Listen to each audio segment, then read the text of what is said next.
I'm going to read the story today about stone soup, and this is the book. I want to tell you a little bit about stone soup before we get started, just because I think there's a history with it. And because I'm in the room by myself without anybody so close, I'm going to take off my mask. I think, oh boy, that feels good. I think it'll be easier for you to hear the story better.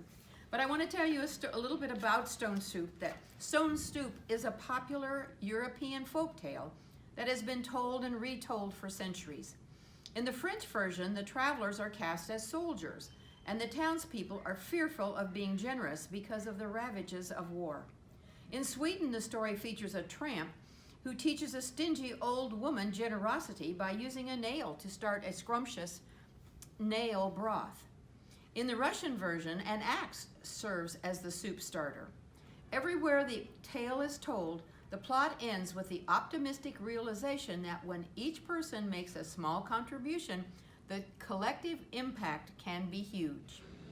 This is the contemporary version of stone soup, and it takes place in a village located anywhere that people learn about the pleasures of sharing.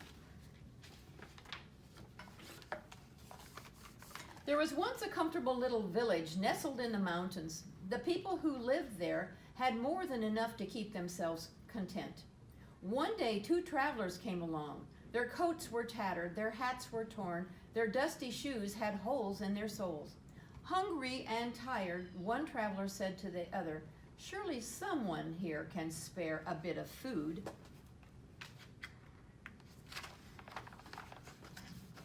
They knocked boldly on a door. It creaked open, and a woman asked, "What do you want?"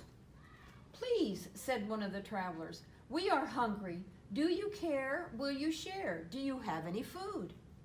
The woman squinted her eyes, and she tartly replied, "No," and she quickly slammed the door shut. The travelers walked a little further down the road and knocked on another door. A young boy answered. He said slowly, "What do you want?" "Please," said one of the travelers, "we are hungry. Do you care? Will you share? Do you have any food?"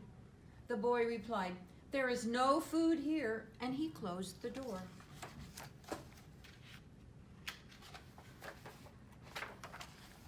The travelers wandered wearily through the village, knocking on every door, but everywhere they heard, "I don't care, I won't share. There is no food." They sat to rest beside a well. One traveler sighed and clenched his empty belly, and he said, "If there is really no food in this elegant little village, then the people who live here are in greater need than we are. We should make them our magical soup." The two travelers climbed up to the edge of the wall, and they shouted, "We are master cooks. If anyone in this town has a big black pot, we will make the most delicious soup anyone ever tasted." A door slowly opened. A man emerged carrying a giant black pot. "I love to eat," he said. "Here's a pot. Let me see what two master chefs can do with it." "Watch and see," said one of the travelers with glee.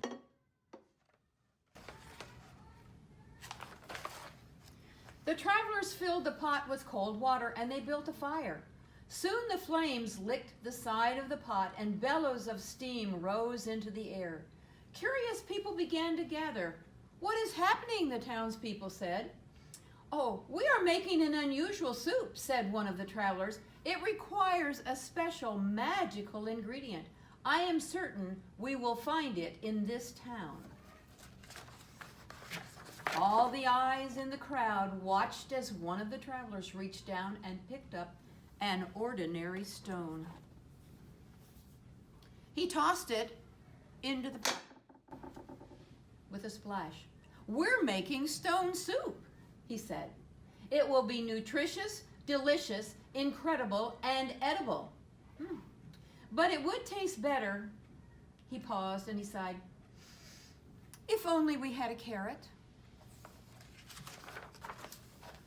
"Where would we find a carrot in this town?" the other traveler asked. "We knocked on every door, and everywhere we heard, 'I don't care, I won't share, there's no food.'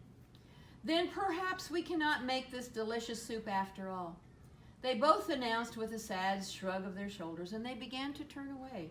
A child timidly raised her hand and said, "Wait, I might have a small carrot." "Excellent," shouted the travelers. "Bring what you've got. Put it in the pot. We're making stone soup." This magical soup would taste even better if we had a potato. A deep voice in the back of the crowd called out, "I have a potato." "Wonderful," shouted the travelers. "Bring what you've got. Put it in the pot. We're making stone soup." "It would taste better still," they said, "if we had a few more ingredients." "Perhaps," said one of the villagers, "I could bring green beans." "Well," said another, "how about me bringing some celery?" So we bring what we've got, put it in the pot. We're making stone soup. Well, not to be outdone, another one cried, "I can bring an onion." Bring what you've got, put it in the pot. We're making stone soup. One by one, the voices announced, "I will bring some mushrooms." Bring what you've got, put it in the pot. We're making stone soup. "Well, I can bring tomatoes." Bring what you've got, put it in the pot. We're making stone soup. "Well, I've been waiting, and now here's a green pepper." Bring what you've got, put it in the pot. We're making stone soup. "And I have a sweet potato," said someone else in the crowd. Bring what you've got, put it in the pot. We're making stone soup.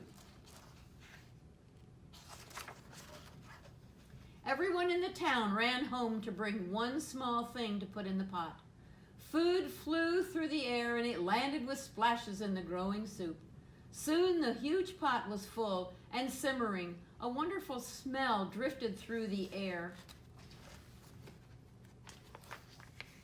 The smell was so tempting, people brought out bowls and spoons and chairs and tables. They placed heavy loaves of bread, chunks of cheese, and bowls of fruit on the tablecloths. Everyone came to taste the soup and marveled at the flavor. "It's amazing," said one woman. "These two travelers made such a delicious soup out of a stone." "Out of a stone," said the travelers with a grin, "and the magical ingredient, sharing." As the travelers left the town, they said, "If anyone ever wants to make this soup again, just remember the recipe. Bring what you've got, put it in the pot. Every bit counts from the largest to the least. Together we can celebrate a stone soup feast." And that is the story of stone soup.